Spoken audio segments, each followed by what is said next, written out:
Hi friends, எல்லோருக்கும் வணக்கம். எல்லோரும் எப்படி இருக்கீங்க? நல்லா இருக்கீங்களா? இன்றைக்கி இந்த கதையோட அடுத்த பகுதி தான் பார்க்க போகிறோம். அதுக்கு முன்னாடி நீங்கள் செய்ய வேண்டிய விஷயம் என்ன அப்படின்னு கேட்டிங்கன்னா, மறக்காம நம்ம சேனலை சப்ஸ்கிரைப் பண்ணிக்கங்க. கீழே இருக்க பெல் பட்டனையும் கிளிக் பண்ணுங்கள். அப்போ தான் நான் போடுற வீடியோஸ் எல்லாமே உங்களுக்கு உடனுக்குடனே நோட்டிஃபிகேஷன் வரும். ஸோ மறக்காமல் சேனலை சப்ஸ்கிரைப் பண்ணிவிட்டு வீடியோ பாருங்கள் ஃப்ரெண்ட்ஸ். வாங்க நம்ம கதைக்குள்ளே போகலாம். நான் அத்தைக்கிட்ட சொன்னேன், இது மாதிரி நீங்கள் இந்த விஷயத்தில் எதுலேயும் சொல்கிற சொல்லாதீங்க. ஏன்னா வச்சுக்கிங்கன்னா, நீங்கள் ஒரு விஷயம் சொல்கிறீங்க அப்படின்னா அதை நான் கேட்குற மாதிரி இருக்கணும். கேட்டால் மட்டும்தான் நான் அந்த விஷயத்த செயல்படுத்த முடியும். எனக்கு அதில் விருப்பம் இல்லை அப்படின்னா, நீங்கள் ஏன் என்னோட கல்யாண விஷயத்துலலாம் பேச வர்றீங்க? இதனால் அம்மாவுக்கும் எனக்கும் தேவையில்லாத பிரச்சனை வருது. நீங்கள் ஏன் இதில் எனக்கு தலையிடுறீங்க? அப்படிங்கிற மாதிரி எங்கள் அத்தையை பேசிட்டேன். உடனே அவங்க என்ன சொல்லிட்டாங்கன்னா, உங்கள் அப்பா இல்லாதப்பெல்லாம் நாங்கள் தானே வளர்த்தோம், பண்ணோம், செஞ்சோம். இப்போ நீ சம்பாதிக்க ஆரம்பித்தோன்னே எங்கள் பேச்செல்லாம் வேணாங்கிறியா, பண்ணுறியா, செய்கிறியா, அப்படி இப்படின்னு சொல்லிட்டு ஒரு மாதிரி பேச ஆரம்பிச்சிட்டாங்க. நான் உடனே சொன்னேன், நீங்கள் ஹெல்ப் பண்ணீங்க தான், நான் இல்லைங்களே, இப்போ வரைக்கும் நான் அதை மறக்கலை. இருந்தாலும் எனக்குன்னு ஒரு விருப்பம் இருக்குல்ல, என்னோடய விருப்பத்தை தெரிஞ்சுக்கணுமா இல்லையா? நீங்கள் பாட்டுக்கு ஒரு பொண்ணை இந்த பொண்ணை தான் கல்யாணம் பண்ணணும் அம்மாக்கிட்ட நீங்கள் சொல்கிறதுக்கு நான் என்னோடய விருப்பங்கிறது இருக்குல்ல அத்தை அப்படின்னோடனே, அப்போ நாங்கள் சொல்கிறது எதுவுமே நீ கேட்குற மாதிரி இல்லை. சம்பாரிச்சோன்னே உன் இஷ்டத்துக்கு பண்ண ஆரம்பிச்சிட்டியா அப்படி இப்படின்னு கேட்டாங்க. நான் உடனே சொல்லிட்டேன், ஏன் இஷ்டம்லாம் ஒன்றும் கிடையாது அத்தை. நீங்கள் நீங்கள் தப்பாக நினச்சிக்கிட்டு பேசுகிறீங்க. நான் அந்த மாதிரி ஒரு எண்ணத்துலலாம் நான் இல்லை. நான் அந்த மாதிரி எண்ணம் எனக்கெல்லாம் கிடையாது. இருந்தாலும் எனக்குன்னு பிடிச்ச மாதிரி இருக்கணும்ல. நீங்கள் சொல்கிறதுக்காக நான் இன்றைக்கி கல்யாணம் பண்ணிக்கிட்டு நாளைக்கு எனக்கு அந்த வாழ்க்கை பிடிக்காம வாழ முடியாது. நாளைக்கு நீங்கள் வாழ போகிறது கிடையாது. நான் தான் வாழணும், பண்ணணும், செய்யணும் அப்படின்னோடனே, சரி அதெல்லாம் ஓகே, நான் சொல்கிறதெல்லாம் அப்போனா ஏற்றுக்கிற மாதிரி இல்லை அப்படின்னு சொல்லிட்டு கோவப்பட்டு சாப்பிடவே இல்லை. அப்படியே கிளம்பி போயிட்டாங்க. நான் அதுக்கு சொன்னேன், இது மாதிரி நீங்கள் கோவப்பட்டு போனால் அம்மா சொன்னாங்க, இப்படி அத்தை வந்ததை இந்த மாதிரி பேசிவிட்டு ஏன் அந்த மாதிரிலாம் பேசிக்கிட்டு இருக்கு அப்படின்னோடனே, நீங்கள் கொஞ்சம் சும்மா இருங்கம்மா. இதே அத்தை பையனுக்கு 2 வருஷத்துக்கு முன்னாடி கல்யாணம் நடந்துச்சு. நீங்கள் ஒரு பொண்ணு பார்த்து சொன்னீங்க. அதுக்கு என்ன சொன்னுச்சு, நீ இதிலெல்லாம் தலையிடாத சாந்தா, நான் பார்த்துக்கிறேன். அவனுக்கு விருப்பம் இருக்கணும்ல, அப்படி இப்படின்னு பேசினுச்சா இல்லையா? அப்போ மட்டும் அந்த மாதிரி பேசிட்டு இப்போ இந்த மாதிரி பேசினா என்ன பண்ணுறது சொல்லுங்கள்? அப்போ அவங்க பையனுக்குன்னா ஒரு நியாயம், எனக்குன்னா ஒரு இதா சொல்லு. அப்போ நம்ம வீட்டில் யார் வேணாலும் இது பண்ணலாமா? இப்போ எனக்கு இப்போ ஓகேம்மா. அக்கா விஷயத்துலலாம் இது எதுக்கு தலையிடுது? மாமா வெளிநாட்டுலேருந்து வந்திருக்காரு, வேலை இல்லாமல் இருக்கார்.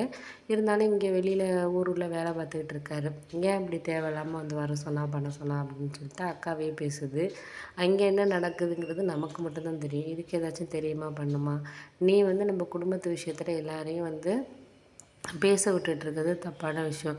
யாரும் நமக்கு ஒரு அட்வைஸ் பண்ணுறவங்க யாரும் ரூ. 10 தர போதுவலாம் இல்லை. அத்தை எதுக்காக நம்மளுக்கு உதவி பண்ணுச்சுன்னா, அது மாதிரி அப்பாவுக்கும் அத்தைக்கும் பங்கு இருந்துச்சு. அந்த பங்கை எடுத்துக்கிறதுக்கு, பண்ணுறதுக்கு, செய்கிறதுக்காக. அதுக்கு ஒரு ஷேர் நம்ம கொடுக்க மாட்டோமோ, பண்ண மாட்டோமோங்கிறனால அப்போ நம்மளுக்கு உதவி பண்ணுச்சுன்னா இல்லைங்களா? அது ஒரு மோட்டிவோட தானே பண்ணுச்சு. இப்போ நான் அதை கேட்டால் தேவையில்லாமல் பிரச்சனை வருங்கிறனால தான் இப்படி நான் பேசி அனுப்பிட்டேன். 2 நாள் அப்படி இருக்கும், 3ஆம் நாள் திரும்பி அதே தான் பேசும். இப்போ நம்ம பேசி விட்டுட்டோம்னா அதை பற்றி பேசுகிறதுக்கான தேவைங்கிறது கிடையாது. அதனால் நீ இனிமேல் அந்த விஷயத்தில் நீ தலையிடாதம்மா. நான் என் கல்யாண விஷயமா இருந்தாலும் சரி, அக்கா விஷயத்துலையும் நீயா இருந்தாலுமே கல்யாண விருப்பங்கிறது நாங்கள் வாழ போகிறோம், பண்ண போகிறோம். அப்படி இருக்கிறப்போ நீங்கள் இன்றைக்கி இது பண்ணிவிட்டு போயிடுவீங்க. நாளைக்கு எங்களை சார்ந்த விஷயம். நாளைக்கு எங்கள் 2 பேரும் நான் கல்யாணம் பண்ணிக்க போகிற பொண்ணை எனக்கு பிடிச்சிருக்கணும், அந்த பொண்ணுக்கு என்ன பிடிச்சிருந்துருக்கணும். அப்படி இருந்தால் மட்டும்தான் நாங்கள் வரப்போகிற இதை நம்ம ஓட்ட முடியும், பண்ண முடியும். அதை விட்டுட்டு தேவையில்லாமல் நீங்கள் சொல்கிறீங்கங்கிறதுக்காக நான் தேவையில்லாமல் பண்ணிக்கிட்டு அத்தை சொல்கிறாங்க அப்படின்னு சொல்லிட்டு பண்ணிக்கிட்டு எனக்கு நாளைக்கு அந்த வாழ்க்கையில் கஷ்டமாக இருந்துச்சுன்னா என்ன பண்ண முடியும் சொல்லுங்கள்? அப்போ என்ன சொல்லுவாங்க, நாங்கள் அன்றைக்கி சொன்னோம், உனக்கு எங்கடா போணுச்சு அப்படி அறிவு அப்படின்னு தானே பேசுவது. இப்படி பேசும், அப்படியும் பேசும். அத்தையை பற்றி நீ தெரிஞ்சுக்கிட்டே இந்த மாதிரிலாம் நீ இது பண்ணுற வருமா? அதான் எனக்கு தெரியலை அப்படின்னோடனே, சரி விடுடா, நாங்கள் எதுவும் உன் கல்யாணத்தை பற்றி பேசலை. உனக்காக ஒரு பொண்ணை பிடிச்சிருக்குன்னு சொல்லிவிட்டு நீ ஏன் இது பண்ணுனா போதும். அதுதான் நாங்கள் நினைக்கிறோம் அப்படின்ட்டு.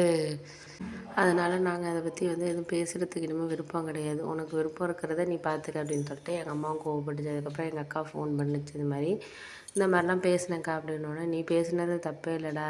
என்னென்னத்தில் பேசணுமோ அந்தந்த விஷயத்தில் பேசினா மட்டும்தான் எல்லாருக்குமே நல்லது. அதை விட்டுட்டு தேவையில்லாமல் இவங்க ஏன் அதுலலாம் பேசிக்கிட்டு இருக்கோ அப்படின்னோடனே, சரிக்கா நீ ஒன்றும் இது பண்ணிக்கிட்டு இருக்காத, நான் பார்த்துக்கிறேன். இனிமேல் நீ ஒன்றும் அதை பற்றியெல்லாம் அத்தைக்கிட்டலாம் எதுவும் நீ பேசிக்கிட்டு இருக்காத. மாமாவை பற்றி ஏதாச்சும் சொன்னாலும் நீ கண்டுக்காத. நான் அப்போ பேசி விட்டதுனால அந்த விஷயத்த பற்றிலாம் அது ஒன்றும் இனிமேல் கேட்காது பண்ணாது நம்ம பார்த்துக்குவோம் அப்படின்னோடனே சரி சரிடா அதான் நல்லது நம்ம பேசுகிறதுக்கு இடத்துல பேசி ஆகணும் பேசினா மட்டும்தான் வந்து நம்மளுக்கு எதாக இருந்தாலும் வந்து வாழ்க்கையில் வந்து இது பண்ணுவோம் பேசாமல் விட்டுக்கிட்டு இருந்தோம்னா நம்மளால எதுவுமே பண்ண முடியாதுடா அப்படின்னோடனே சரி விடுக்கா அது கிடக்க அதை பற்றி பேசி ஒன்றும் ஆக போகிறதில்ல நீங்கள் வந்து முடிஞ்ச வரைக்கும்